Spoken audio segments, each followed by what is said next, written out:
O rico e o mendigo. Ora, havia certo homem rico que se vestia de púrpura e de linho finíssimo, e que todos os dias se regalava esplendidamente.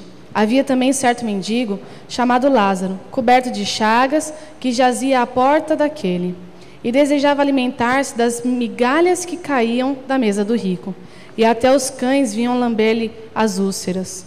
Aconteceu morrer o mendigo e ser levado pelos anjos para o seio de Abraão. Morreu também o rico e foi sepultado. No inferno, estando em tormentos, levantou os olhos e viu ao longe Abraão e Lázaro no seu seio. Então, clamando, disse: Pai Abraão, tem misericórdia de mim, e manda a Lázaro que molhe em água a ponta do dedo e refresque a língua, porque estou atormentado nesta chama. Disse, porém, Abraão: Filho, lembra-te que recebestes os teus bens em tua vida, e Lázaro igualmente os males. Agora, porém, aqui ele está consolado, tu em tormentos.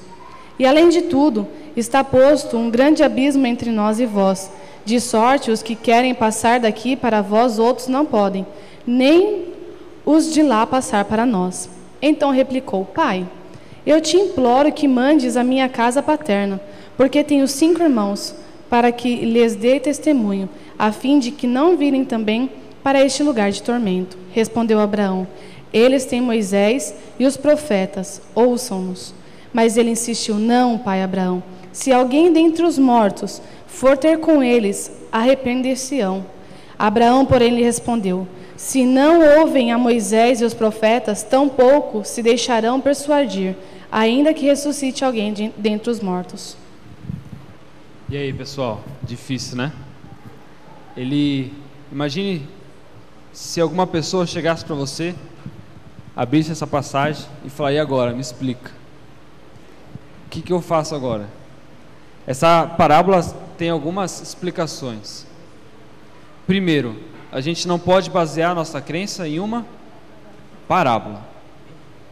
A Bíblia, a mesma Bíblia fala que toda a Escritura é inspirada por Deus e serve como ensinamento. Então, nós temos que basear as nossas crenças não em uma parábola, mas sim na Bíblia toda. E aqui nós encontramos, além de ser uma parábola. O que é uma parábola? Quem pode explicar para mim? Uma paráfrase. Uma ilustração. O objetivo dele não era colocar verdades absolutas para ensinar aquela coisa, mas era ensinar, mostrar coisas que são simples para a gente, para ensinar uma outra coisa diferente. Assim, quando ele fazia alguma parábola para um pastor entender, ele usava o quê? Ovelhas, o cajado. Assim, quando ele falava com uma pessoa de fora, como que a pessoa ia entender em um linguajar estranha para ela? Aqui essa parábola, com certeza, Jesus falou tendo na sua cabeça que aquilo que ele pensava, aquilo que a outra pessoa pensava, para ela entender. Então, se ficou um pouco confuso para você, para alguém ficou confuso? Alguém, ou todo mundo entendeu até agora? Se ninguém falou é porque todo mundo entendeu. Mas é o seguinte, o objetivo dessa parábola foi totalmente diferente com tudo aquilo que ele falou, porque no último versículo fala assim,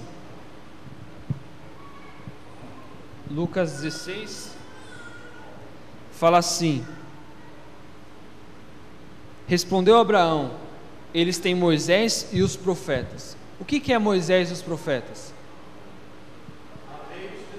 As leis e os testemunhos, a Bíblia, o Antigo Testamento. E aqui fala, versículo 30, mas ele insistiu: Não, pai Abraão, se alguém dentre os mortos tem com eles, arrepender-se-ão. Versículo 31 ele responde e dá uma síntese de tudo aquilo que ele queria explicar. E ele fala assim: Abraão, porém, lhe respondeu: Se não ouvem Moisés e os profetas, tampouco deixarão persuadir, ainda que ressuscite alguém dentre os mortos.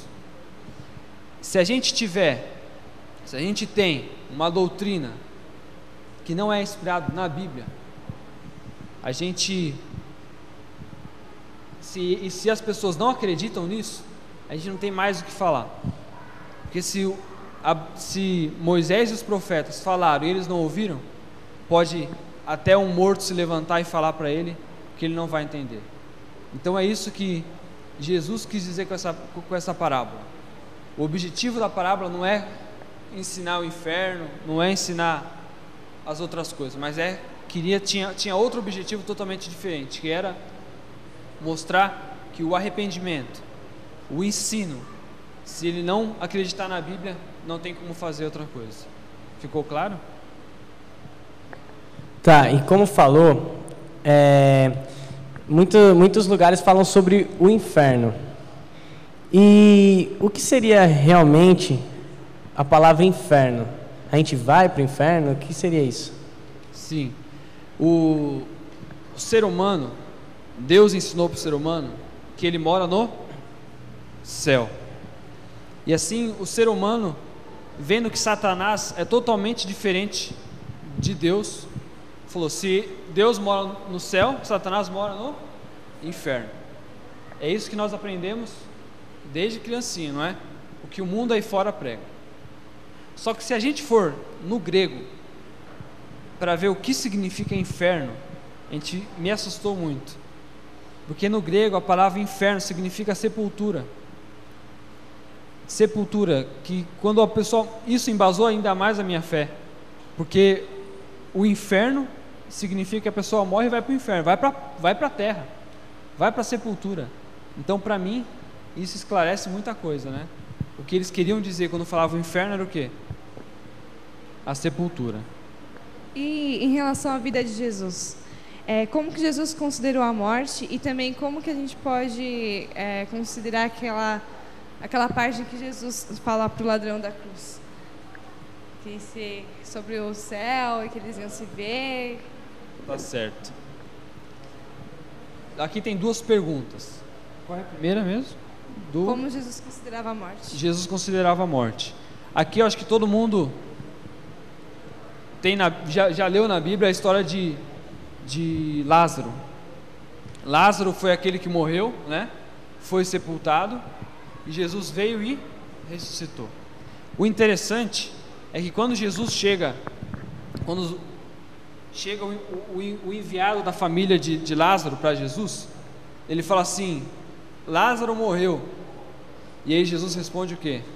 Ele está dormindo. Acredito que tenho absoluta certeza que na Bíblia é isso que ele sempre ensinou. Quando a pessoa estava morta, ele estava dormindo. E é assim que Deus trata com a morte. Apenas um sono profundo que uma hora irá despertar, se Deus quiser. Mas também tem uma outra pergunta, que é com relação ao ladrão da cruz. Essa é interessante, porque o grego, se você pegar no original, nós vamos achar essa frase corrida escrita: em verdade, verdade vos digo, estarás comigo no paraíso. Não tem vírgula nenhuma, não tem pontuação alguma.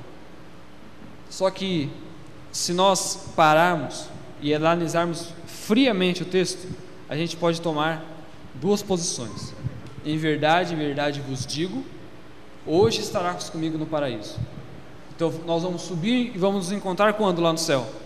Hoje. E nós temos a segunda: em verdade, verdade vos digo hoje, estarás comigo no paraíso. Então hoje eu te digo, você vai estar comigo no paraíso. Um dia? Não sei, mas fica tranquilo que a tua salvação está garantida. Agora vamos começar a imaginar. Jesus, quando ele ressuscitou, e chegaram para ele e falaram assim: vem comigo que eu vou te levar aos outros. Ele fala: